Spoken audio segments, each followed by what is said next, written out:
Telugu audio Bible ఆదికాండము 7వ అధ్యాయము.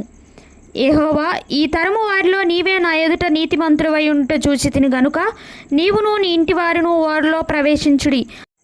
పవిత్ర జంతువుల్లో ప్రతి జాతి పోతులు 7 పెంటులు 7, పవిత్రములు కాని జంతువుల్లో ప్రతి జాతి పోతును పెంటియు 2, ఆకాశ పక్షుల్లో ప్రతి జాతి మగవి 7 ఆడవి 7. నీవు భూమి అంతటి మీద సంతతిని జీవముతో కాపాడునట్లు నీ యొద్ద ఉంచుకొనుము. ఎందుకనగా ఇంకను 7 దినములకు నేను 40 పగళ్ళును 40 రాత్రులను భూమి మీద వర్షము కురిపించి నేను చేసిన సమస్త జీవరాశులను భూమి మీద ఉండకుండా తుడిచివేయుదునని నోవహుతో చెప్పెను. తనకు యెహోవా ఆజ్ఞాపించిన ప్రకారము నోవహు యావత్తు చేసెను.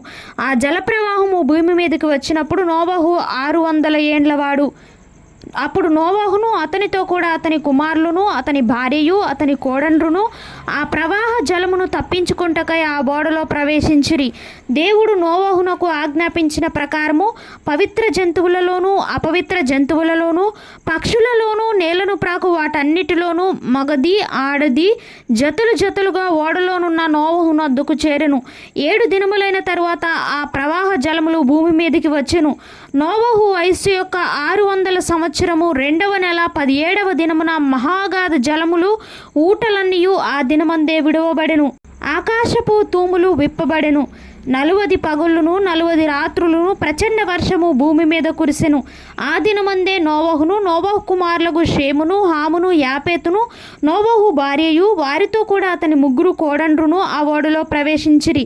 వీరే కాదు, ఆయా జాతుల ప్రకారము ప్రతి మృగమును, ఆయా జాతుల ప్రకారము ప్రతి పశువును, ఆయా జాతుల ప్రకారము నేల మీద ప్రాకు ప్రతి పురుగును, ఆయా జాతుల ప్రకారము ప్రతి పక్షియు, నానా విధములైన రెక్కలు గల ప్రతి పిట్టయు ప్రవేశించెను. జీవాత్మ గల సమస్త శరీరుల్లో రెండేసి ఓడలోనున్న నోవహునొద్ద ప్రవేశించెను. ప్రవేశించినవన్నీయు దేవుడు అతనికి ఆజ్ఞాపించిన ప్రకారము సమస్త శరీరుల్లో మగదియు ఆడుదియు ప్రవేశించెను.